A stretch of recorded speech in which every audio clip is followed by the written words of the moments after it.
The Phoenix Suns took care of business against an injured Milwaukee Bucks squad at home on Tuesday night on national TV. On today's episode of Locked On Suns, a strong fourth quarter, the big three all show out, why this win checked all the boxes you would want to see from the Suns. Let's go.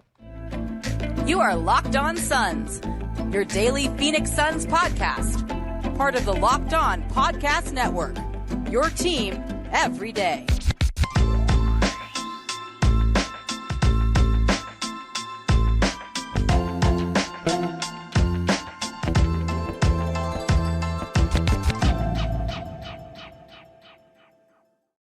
We are back. This is Locked On Phoenix Suns. We are part of the Locked On Podcast Network. I'm your host, Brendon Kleen, a credentialed media member, covering the Suns for the past 7 seasons, a writer at Suns.com, and the host of the Just Basketball Show wherever you get your podcasts. A big thank you for making Locked On Suns your first listen post-game after a big win, 114-106 over the Milwaukee Bucks and Giannis Antetokounmpo.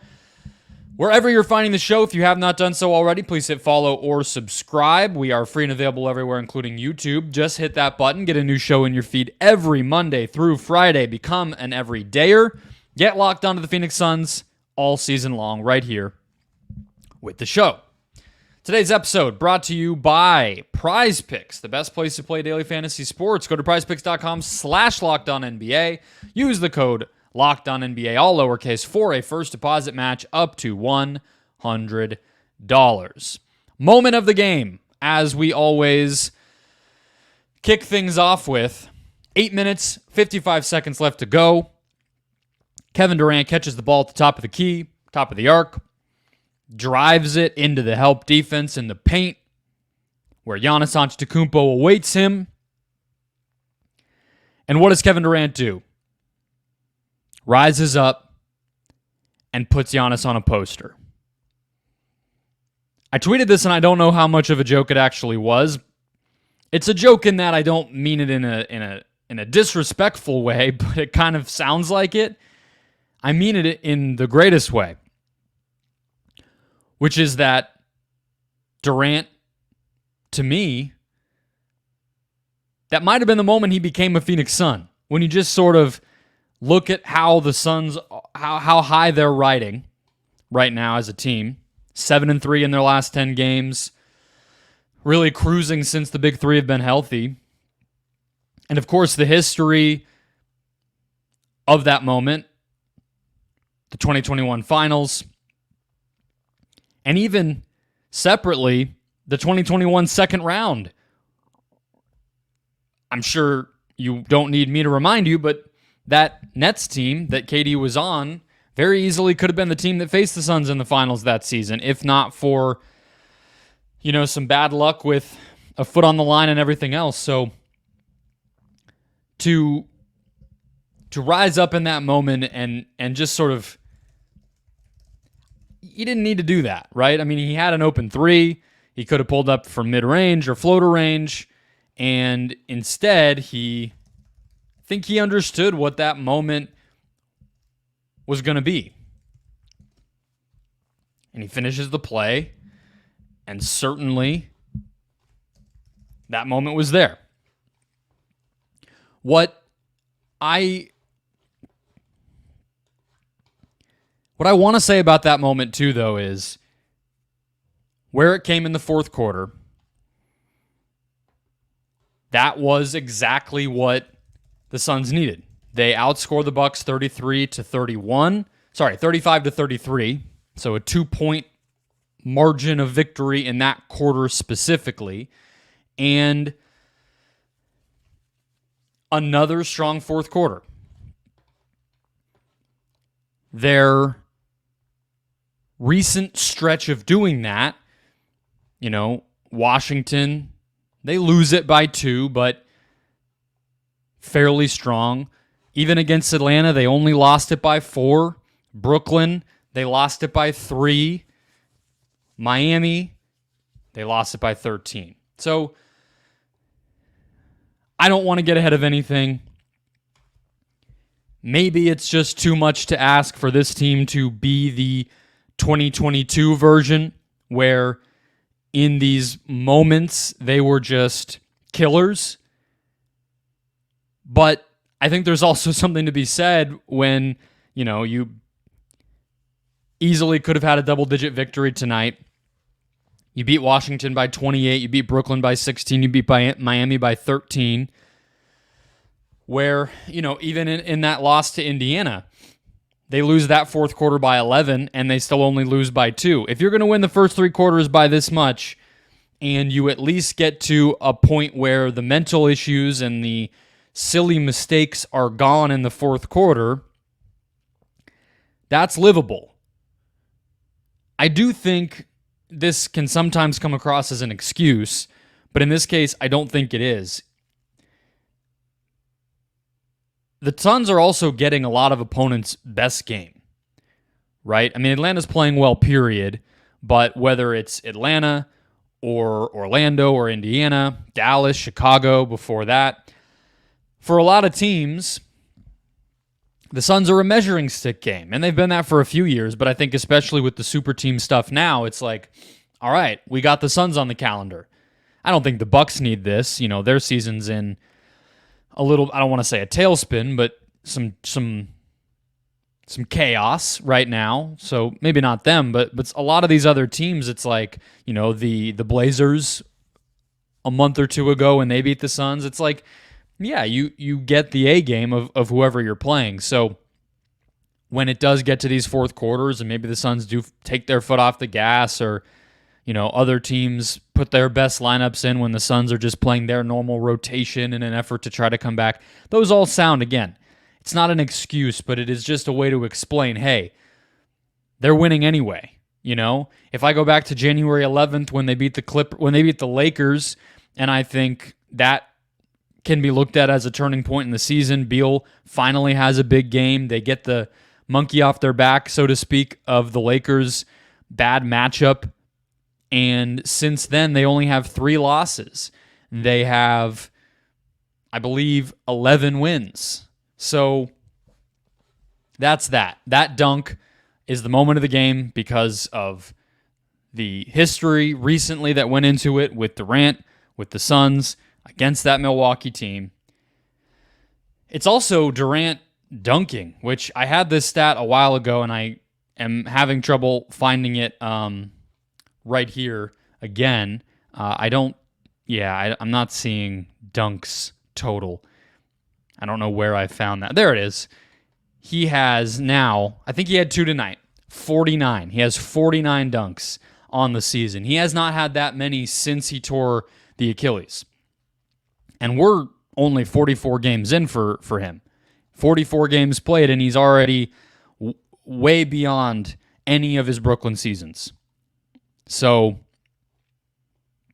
all of that, plus an exclamation point on a fourth quarter that once again showed that they're not just going to collapse every game at the end anymore.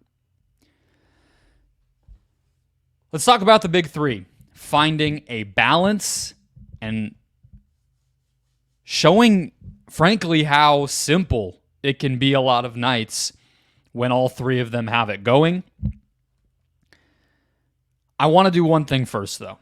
Longtime viewers on YouTube, you will know that I have some decor back here on my wall behind me that not all of you love. I've taken it down from its prominent location. It's typically hiding behind my back now, so I don't get the comments.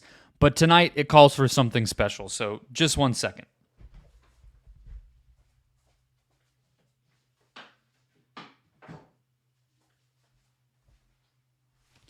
That is my Giannis Antetokounmpo jersey. It is, in fact, signed, which is why I keep it. I understand you guys don't like that. Tonight, it is getting crumpled, and it is going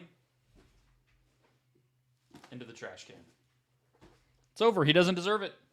He takes the L, throw that down there, and that's what he gets. On to the big 3 and how they are finding their groove.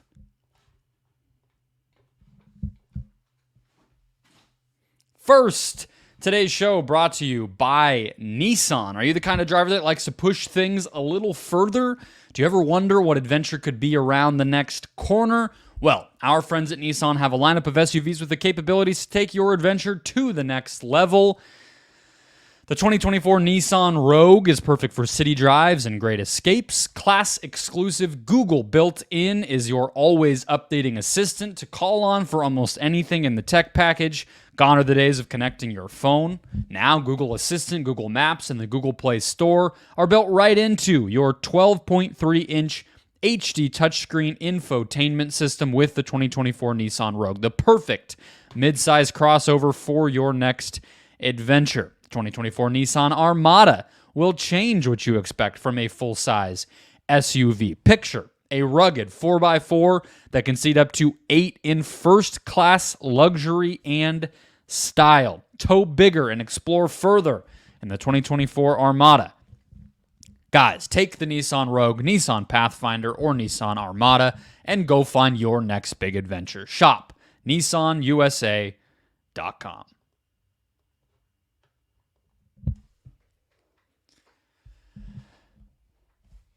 Keeping it rolling here.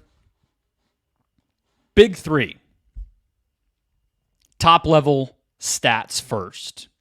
85 points combined. 62%, I believe, from 2-point range. Turnovers were a little bit high.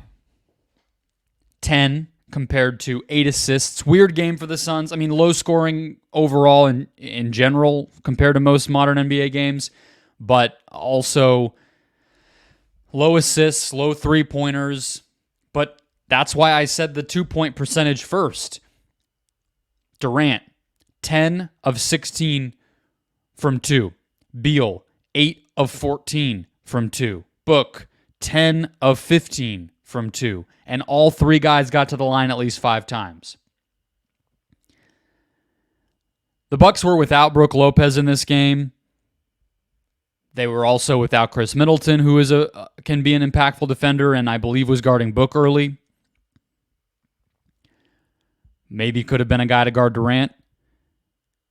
You had to have Jay Crowder play 40 minutes and Beasley play 36 and Giannis play 39. So, look, I'm not going to overreact to beating this version of Milwaukee from a defensive standpoint and say that it was some sort of massive effort. But that's actually the point here. This sort of became a take care of business type of game. And the Suns had a weird first half. Everybody was cold. And they score 66 in the second half to take home the victory. Milwaukee was actually up 1 at halftime. And that's the other aspect of this game is, in particular, Durant and Beal had a very quiet first half, actually. I didn't pull the numbers of exactly what it was at what it was at halftime, but I know Beal in particular was 4 of 14 at one point, meaning he closed the game 6 of 8 from the field. I want to say Durant was somewhere similar. Book had it going early, helped steady the offense early on when they needed that, and the other two guys really took it home. The Suns as a team had 50 points in the paint. They had 14 fast break points, but more importantly, 23 points off of turnovers. Again, the Bucks did not have their full team, but the Bucks are supposed to be the team that's a dominant transition squad. The Suns were that tonight.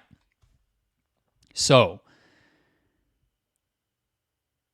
that's how simple this can be. The opponent, whoever it is, not just the Bucks tonight, but these teams you can already see, they're just trying stuff. They are just throwing things at the wall at this point against the Suns. It's obvious that there are no good answers. Again, it's Robin Lopez playing in this game. It is a lot of Malik Beasley. It is a lot of campaign. I get it. But take whatever game you want from the recent past. Nobody has had an answer for this Suns team. They've scored at least 110 points now in every game since Monday, January 1st, when they scored 109. The last time before that would have been a month before that game, where they scored 106, I should say, against the Lakers. They had the Portland game was 109 as well. So both Portland games. Portland has a good defense. But it's getting to the point where it is just incredibly hard to really quiet down this Suns offense. Everything was trending toward it being one of the nights where they might. First half, they were in the 30s field goal percentage-wise. 2 of their 3 stars were not in rhythm. You can see a broken down Milwaukee team when Middleton leaves early and all these guys are already out, and you know the fourth quarter is looming as a bugaboo for this team, and yet, I did just say bugaboo. I've had people comment before on YouTube, did he really say bugaboo? Yeah, it's a goofy word. I'm not saying it every day. That's just the best word to use. Sorry. But it wasn't any of those things. They just snapped their fingers and sort of figured it out. This team now, on the season, is 6th in offense. They're 4th in offense in the past 2 weeks, and that includes tonight's game. The Bucks tried a zone, not going to work. We've seen teams blitz, doesn't really work.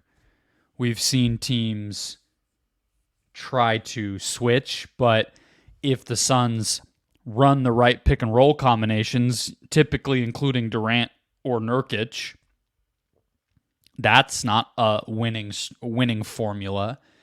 We've yet to really see something outside of the Suns beating themselves that can really slow this offense down. That is why, after tonight's games, they are 6th in the West still, but effectively tied in the standings with the Kings, and significantly ahead of Sacramento when it comes to average point differential. They're now not too far away from Denver in that category. And again, 7-3 in their past 10, which is as good of a record in that stretch as anyone in the West outside of the Clippers. This team is rolling, even if it feels inconsistent and you have ugly losses like Atlanta and Orlando and everything else. And games like tonight really are why, because it is just so difficult to beat when in any given quarter, let alone any given game, all 3 or even just one of these dudes can go off. And that can be enough. Let's do a bench mob vibe check, looking at the 7-footer who is reestablishing himself in the Suns rotation. Plus, because it is deadline week, I don't want to let a day go by where we do not address that elephant in the room. And Frank Vogel had some interesting comments pregame about the team's mentality from a big picture level heading into the deadline. So we'll cover all of that in just a moment. First, today's show brought to you by Prize Picks, the best place to play daily fantasy sports because, simply put, it is nothing like those other games. And it's demon time at Prize Picks right now as well, where you can now win up to 100 times your money with as few as 4 correct picks. You can turn $10 into 1,000. Demons and goblins are the newest and most exciting way to play it daily at Prize Picks. Squares marked with red demons or green goblins get you different payouts. You can now win up to 100 times your money with as few as 4 correct picks. If that sounds intriguing to you, it's all part of what makes Prize Picks special because they have removed the pain and the hassle of an opponent, a head-to-head matchup, a league, a pool, any of the nonsense where you're getting sharked and screwed on every single play. Instead, it is you versus the Prize Picks player projections with fun games all the time like Demons and Goblins, as well as quick withdrawals, easy gameplay, and an enormous selection of players and stat types, all making Prize Picks the #1 daily fantasy sports app. Go to prizepicks.com/LockedOnNBA or use the code LockedOnNBA for a first deposit match up to $100. That's prizepicks.com/LockedOnNBA or use the code LockedOnNBA when you make your first deposit to get it matched up to $100. Prize Picks. Pick more, pick less. It's that easy.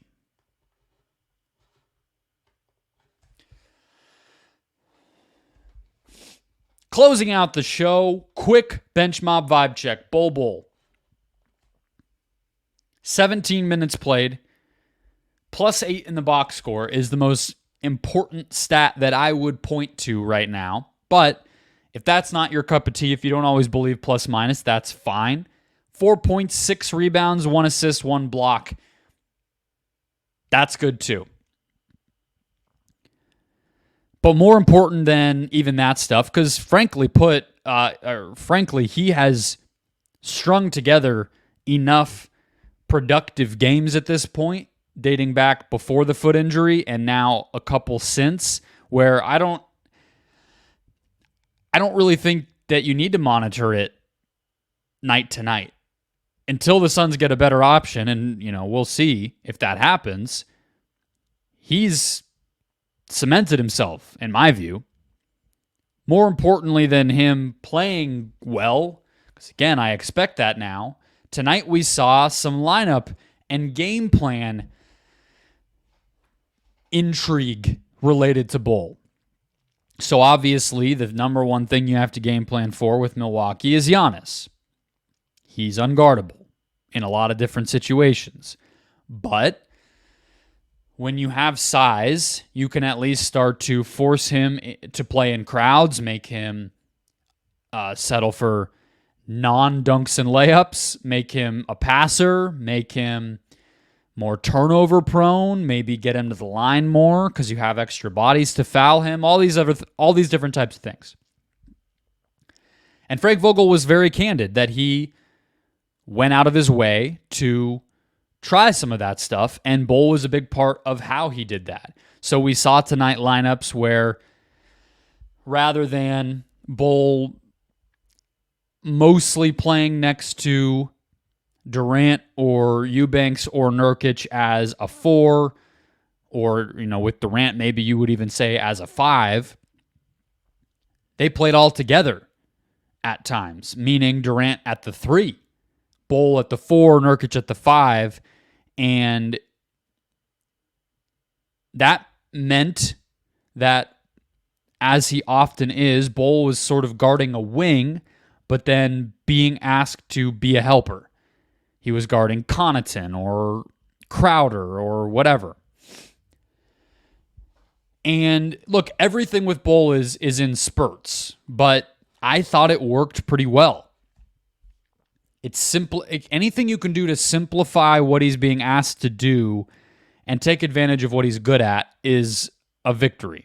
Because being as big as he is, being as skilled and athletic as he is at his size, I'll say mobile maybe more than athletic, whatever you want to say. If you can bottle that up and unleash it in specific aspects of the game, you're gonna be rewarded. And so, hey, help at the basket in this specific instant when Giannis breaks toward a drive to the basket. Great. I believe he had a block on Giannis, but he also had a block on a 3-point shot, and the box score is only showing 1 block. So whatever. Take open threes, set screens, be a ball mover, get out in transition. It's like you do sort of have to put training wheels on him, but instead of 8 to 10 minutes, tonight he played 17. So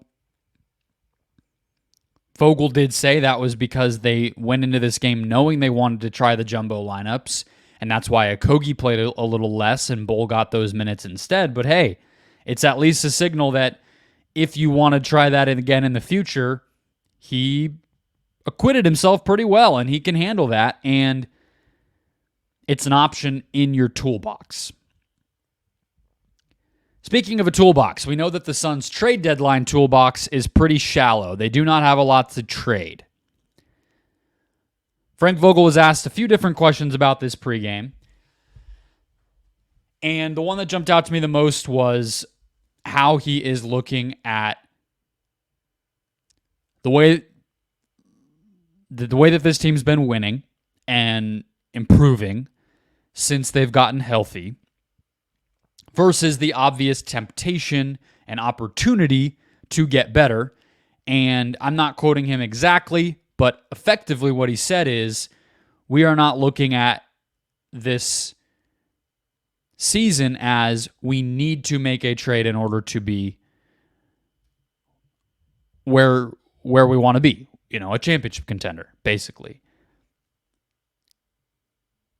It's easy to look at that quote and say, well, he's playing the coach card, really. He is navigating the politics of the locker room or the PR of the locker room, whatever you want to say. And just, if you go out there and you are overly hyped up about a trade, it's like you're telling your guys they're not good enough. So I get that. But the thing with Vogel is he doesn't say much, even in the positive, most of the time.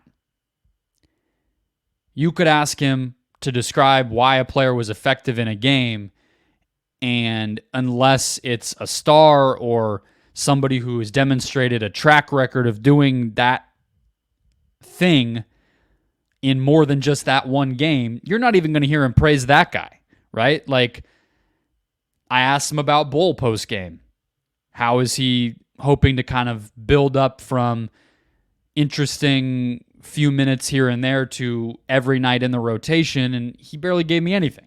So the fact that he said this about the deadline makes me buy it. And at least that it's his point of view. I wouldn't suggest or pretend that he speaks for James Jones or Josh Bartlestein, and certainly not the ultra-aggressive Matt Ishbia. But it sounds like that's Vogel's point of view. Vogel's opinion is that this team doesn't absolutely need a trade in order to win a title. That tells me that he sees an opportunity to coach them up, that he sees an opportunity to try some lineups like that jumbo one today, to execute some different defensive schemes and junk it up a bit, take advantage of the personnel, to maybe circle back on some players in the rotation like a Nasir Little potentially, or a Jordan Goodwin even. Or that he just thinks that the 8-9 guys who have been playing between the starters, Eubanks, Bol, Gordon, and Okogie, maybe he just thinks they're good enough. Either way, it's an important thing to flag, because we don't get to ask James Jones or the owner that question. We get to ask the coach that question, and he was reserved in his answer. Doc Rivers was asked about it pregame, and he said, yeah, I get it. He didn't say we need to upgrade it, but he said, I get that our front office is going to explore that, and we just have to keep guys even-keeled in the meantime. That's not what Vogel said. Vogel said, we're not looking at it as a must-trade type of situation. I still think there will be a trade. Sorry, Frank. That'll wrap us up for the day. More trade deadline rumors, news, and more throughout the week. One more show to go before the deadline, and of course I'll have a reaction to what happens at the deadline as soon as I possibly can when that buzzer sounds at, I believe it is 3 p.m. Eastern Time on Thursday, 1 p.m. Arizona time. So hit follow or subscribe if you have not already. Get all those shows in your feed and more as the season hits its stretch run. I will talk to you guys tomorrow.